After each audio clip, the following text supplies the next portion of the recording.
Hi everyone, hope you're doing well. I have a pretty crafty video for you today. So I've actually made two previous DIY sticker storage videos. They are very old. This new DIY sticker storage idea that I have is kind of a combination between my previous two videos and this reusable sticker book that I sold in my store. This one is actually basically the same thing as this, but there is an added elastic closure and oh yes, of course, instead of a spiral binding, I have a ring. This is only because I don't have a spiral bounding machine, but if you happen to have one of those machines, you can definitely make your own. So yeah, essentially, you take off the elastic and inside we have a bunch of dividers with pockets inside, and within each divider we have reusable sticker sheets. You can just transfer a bunch of stickers in here and carry it with you on the go. This is what the official version looks like. I have been enjoying this so much, especially the pocket feature. As you can see, I really do stuff the pockets, and I really like carrying this with me on the go.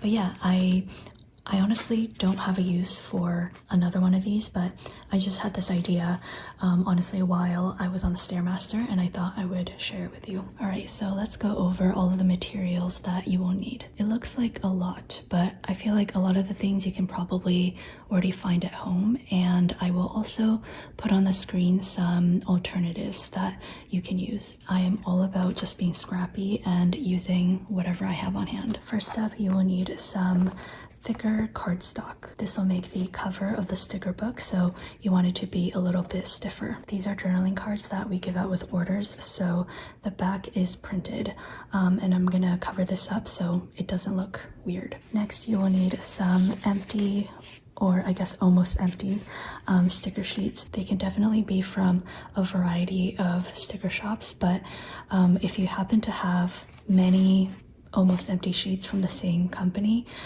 it just makes it easier and more uniform so that you don't have to trim all of them down to the same size and round the corners the same way. This is something that I put together digitally, and I'm going to also insert like a screen recording of how I made this. I printed this out on slightly thicker paper, and this is what I'm going to use as the dividers. You will need something to cut with, like an X-Acto knife, scissors, or like a guillotine paper trimmer. If you have a fancy cutting machine, that is perfectly fine as well.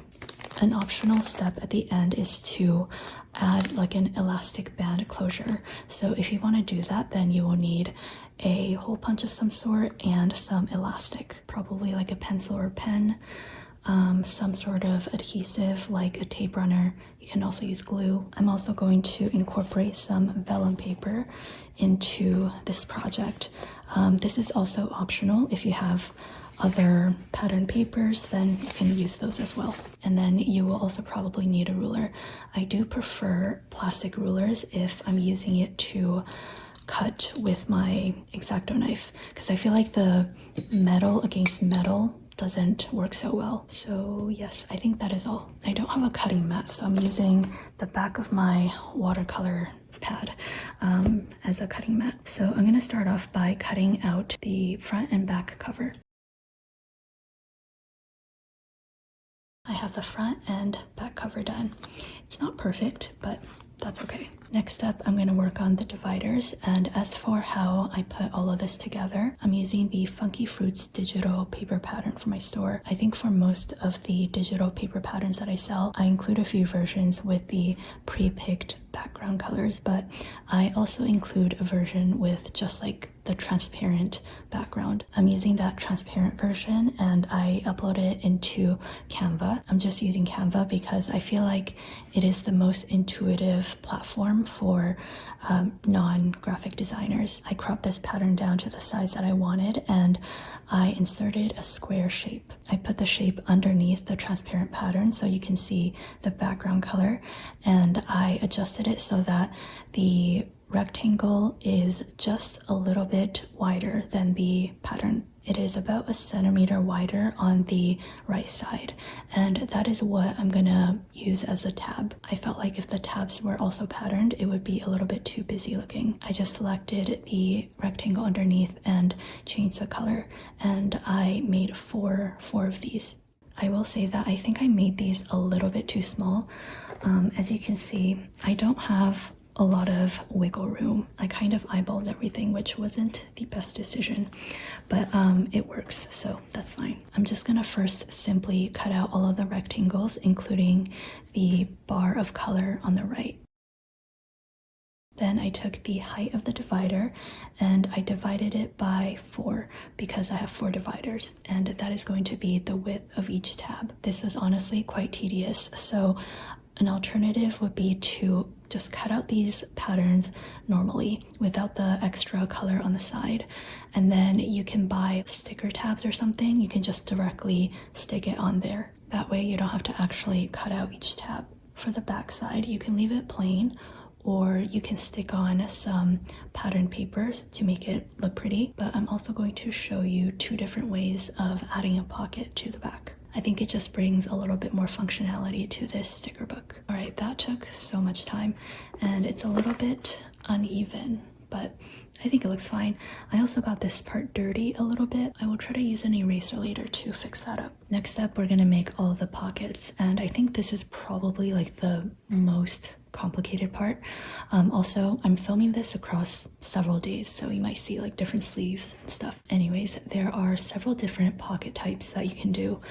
I'm gonna first show you the one that I'm gonna go with, and then I will tack on instructions for how you can do some other styles. I'm gonna be using some vellum paper for the pockets, and I'm gonna first try to decide which pattern I want to use for which divider. Okay, so I'm gonna start with the first blue one. Gonna open up the vellum. I'm gonna place this divider a little bit away from one of the edges because we need a flap for the pockets. Just gonna use a pencil to roughly outline this. So currently this vellum piece is the exact same height as a divider, but for the pocket we're gonna fold it over. So I'm gonna extend this line based on how tall I want the pocket to be. This part is completely up to you. I'm just closing off the rectangle with my pencil and adding little flaps at the bottom for the pocket. Taking my X-Acto knife, I'm gonna cut out this shape. To make it a little bit cleaner, I like to cut the flaps at a little bit of an angle so they don't peek through. And then I'm gonna fold this pocket up.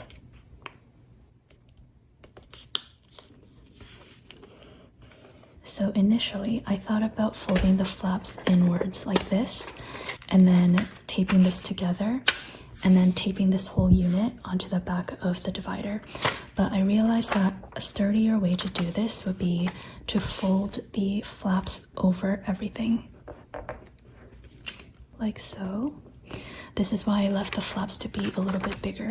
And so now I'm gonna apply some adhesive on the flaps, stick it down onto the back of the vellum, and then put the vellum unit on the back of the divider. Do be careful though, because what you don't want is to accidentally put the pocket on upside down. Okay, so my pocket is a little bit wider than my divider, which is unideal. I'm gonna trim it a little bit, the top part that is. The pocket part, you definitely shouldn't trim that because then the seam will open. All right, there we have it. A little divider with a pocket on the back, and I can perfectly fit in some sticker sheets in here. So now I'm basically just going to redo the same process 3 times, and this is probably gonna take a long time. So again, I might split this up over a few days just because I do have a lot of work to do. I think the time spent on making these pockets will be worth it. The second way of making a pocket is a lot simpler. It skips the step of doing this whole vellum process. So either when you are arranging everything in Canva, or if you're just like using pre-made pattern paper, when you cut it out, instead of cutting out the divider to the size that you need the divider to be, make it a little bit longer to account for the pocket part that's gonna fold. really similar to making the pocket with the vellum. After you cut out the divider and the tabs, just fold over the extra bit at the bottom, apply adhesive to the flaps, and then glue it to the back of the divider. This way the divider front and the pocket is going to be the same pattern, and then unless like your paper is double-sided, the backing is going to be white. This is basically the method that was used for the reusable sticker books that I showed at the beginning of the video. I guess there is a third option where if you have like adhesive sticky pockets, you can just stick it onto the back of one of these dividers. That is probably the easiest way. But yeah, I just wanted to share some options with you. There is one more thing left to do before we put everything together. With all of the used up stickers, I'm just peeling off the remaining top layer, and so we are only left with the sticker backing. I did have a few stickers left on some of those sheets, so I just transferred them to my other reusable sticker book. So there are actually two options that you can do. One is to just leave the sticker release paper as is. Another option is to actually take two and apply some adhesive on the back and glue these two together, and that way it'll be double-sided. Personally, I think I actually prefer it to be single-sided, so I'm not going to do that, but you can do that if you wish. I'm going to take my super old hole punch. This must be like over 10 years old. It is Friskers. I think at the beginning of the video when I talked about the materials, I forgot to talk about this metal ring.